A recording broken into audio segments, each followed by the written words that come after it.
¡Hola! Hoy vamos a explorar una idea que choca bastante de frente con lo que solemos ver, ¿no? En las noticias.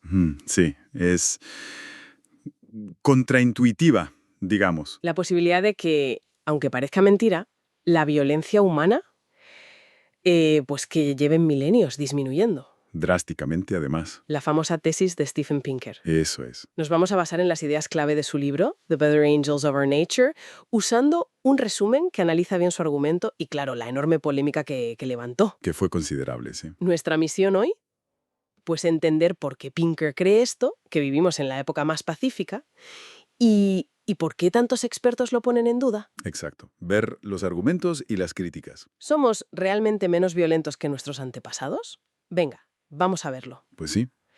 Pinker, arranca fuerte, ¿no? Con un montón de gráficos, de datos. Sí, presenta muchísima evidencia cuantitativa. Su argumento central es que casi todas las formas de violencia, hablamos de guerras, homicidios, tortura, violencia doméstica, hasta el maltrato animal, Ujú.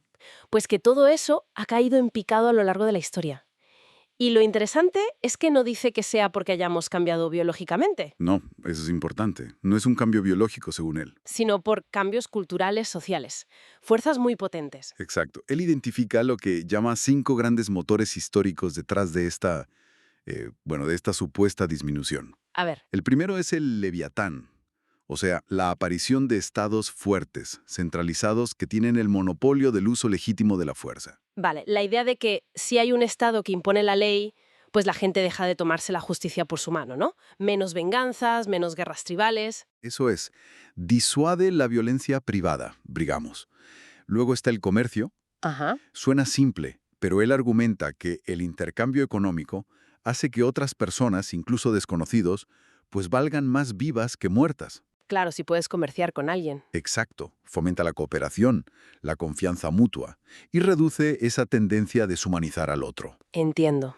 ¿Qué más? Pues junto a eso menciona la feminización. ¿Feminización? ¿A qué se refiere exactamente? A ver, lo entiende como una mayor influencia social de los valores e intereses que tradicionalmente se asocian más a las mujeres, que en general tienden a ser menos tolerantes con la violencia que los valores tradicionalmente masculinos. Vale, una perspectiva interesante. Y también el cosmopolitismo, factores como que la gente lea más, los medios de comunicación, viajar, todo eso nos ayuda a ponernos en el lugar de otros. Amplía nuestro círculo de empatía, digamos. Justo.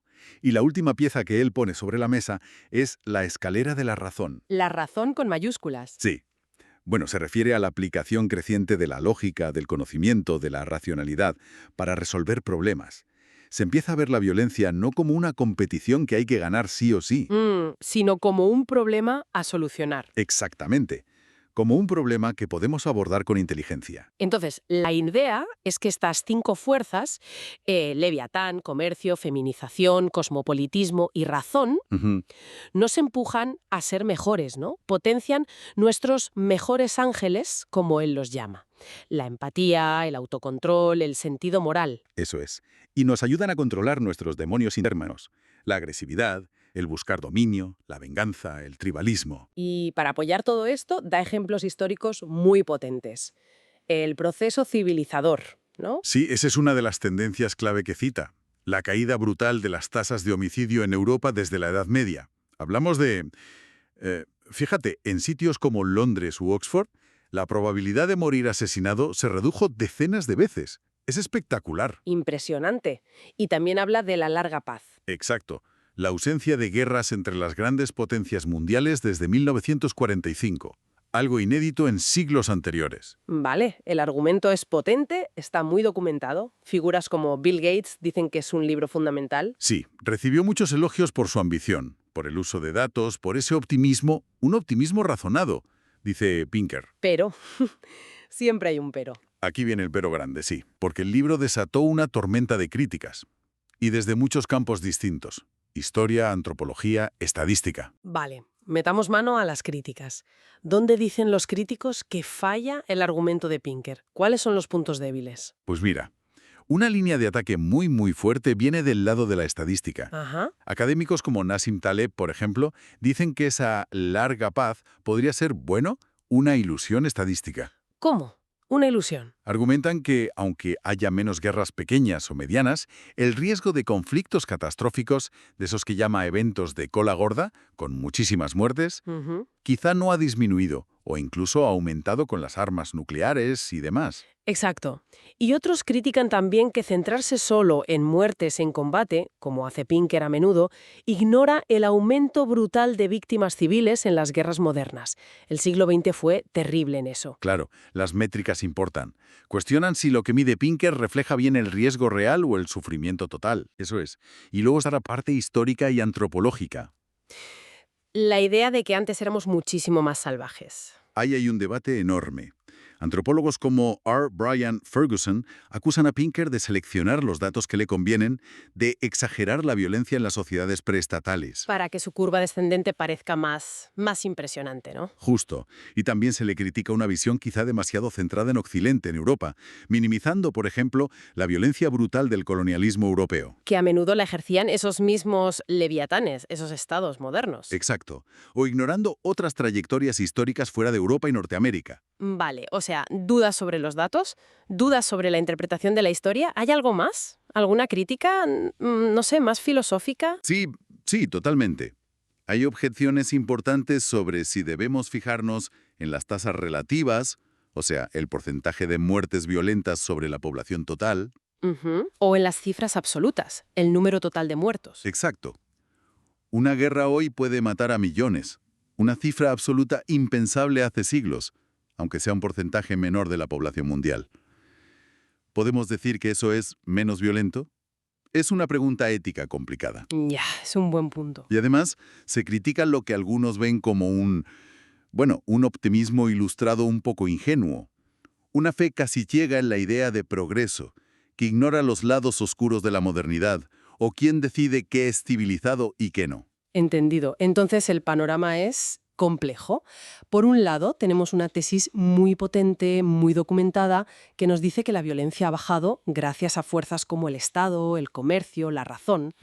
Una narrativa de progreso. Pero por otro lado, un montón de críticas muy serias, desde cómo se miden las cosas, qué datos se usan. Hasta cómo se interpreta la historia y si las conclusiones morales o filosóficas son tan claras como parecen. Al final, lo interesante no es tanto negar si ciertas cifras han bajado o no, Claro, algunos datos son difíciles de rebatir. sino discutir qué significan realmente esas cifras, qué historia nos cuentan sobre nosotros mismos y si es la única historia posible. Exacto. Es un debate sobre la interpretación y las conclusiones que sacamos. Y nos deja con una pregunta ahí flotando, ¿no? Si aceptamos, aunque sea solo en parte, que ciertas formas de violencia han disminuido, ¿cómo cuadra eso con la sensación que tenemos muchos de vivir en un mundo increíblemente violento? Buena pregunta. Esa sensación alimentada por el bombardeo constante de noticias. ¿Qué efecto tiene esa desconexión en cómo vemos el presente y sobre todo el futuro? Pues sí, algo para seguir dándole vueltas, definitivamente.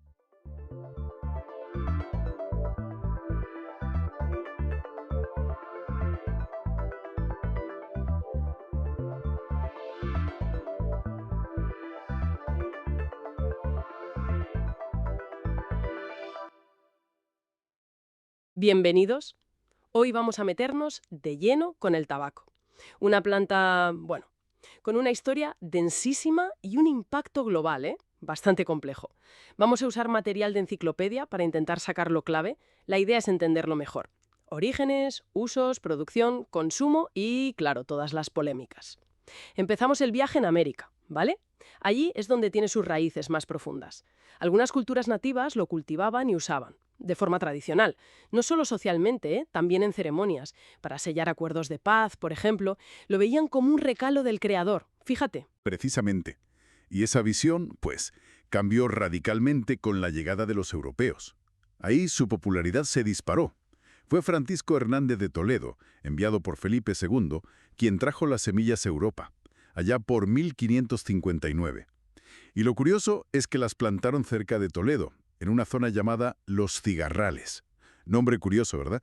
Al principio, Hasta se pensaba que tenía beneficios para la salud. El astrónomo Thomas Harriot, en 1585, creía que prevenía enfermedades. Qué cosas visto hoy.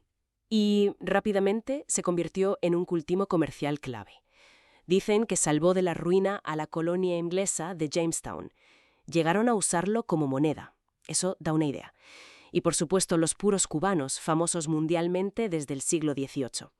Pero, a ver, detrás de toda esta historia económica y social está la planta. ¿Qué tiene de especial? Pues mira, el tabaco pertenece al género Nicotiana. Es de la familia de las solanáceas, como el tomate o la patata, curiosamente. Hay muchas especies, pero la principal para el comercio es Nicotiana tabacum. Contiene nicotina, claro, un alcaloide estimulante y, bueno, muy adictivo. La variedad de productos que vemos hoy viene de los distintos tipos de planta y sobre todo del método de curado. Es fundamental. Piensa en el contraste. El tabaco Virginia o Bright Leaf se cura con calor indirecto, tiene mucho azúcar. Mientras que el Burley se cura al aire, tiene poco azúcar y es la base de muchos cigarrillos. Luego está el criollo para puros, el turco u oriental, muy aromático, curado al sol. Ese proceso de curado, al aire, con fuego, calor indirecto, sol, es lo que define el sabor, el nivel de azúcar, la potencia de la nicotina. Entendido. O sea, el curado marca la diferencia.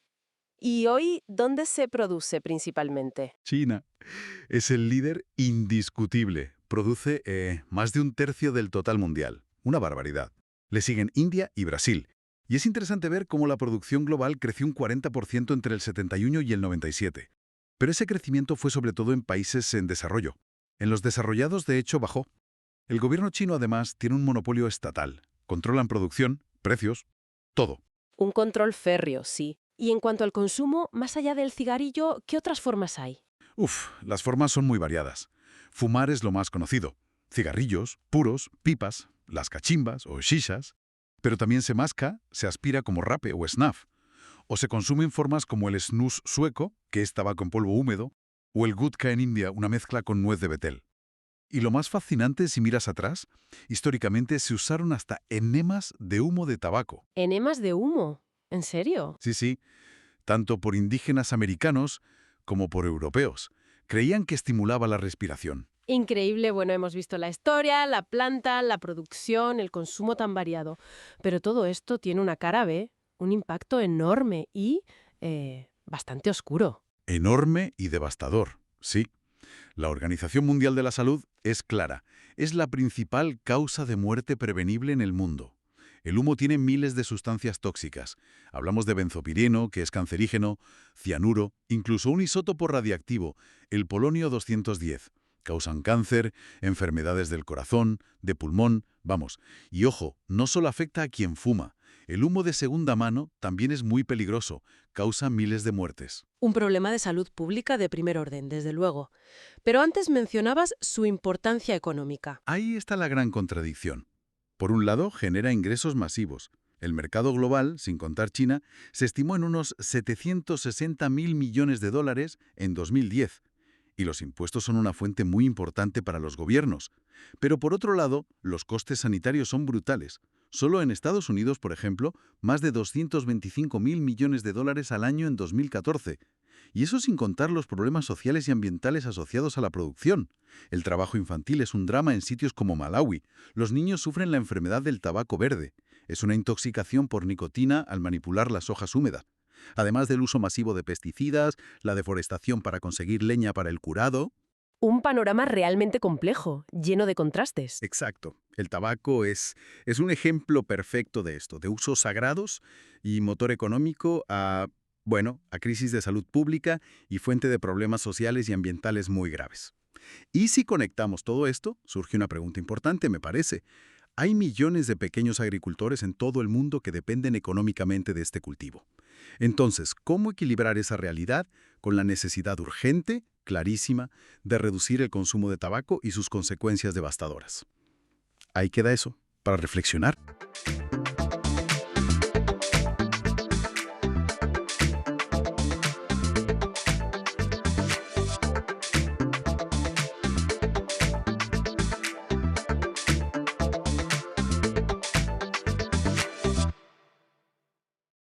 Hoy nos sumergimos en una leyenda europea que todos conocemos, pero que sigue siendo un misterio, la del flautista de Hamelin, de Rattenfänger von Hamelin.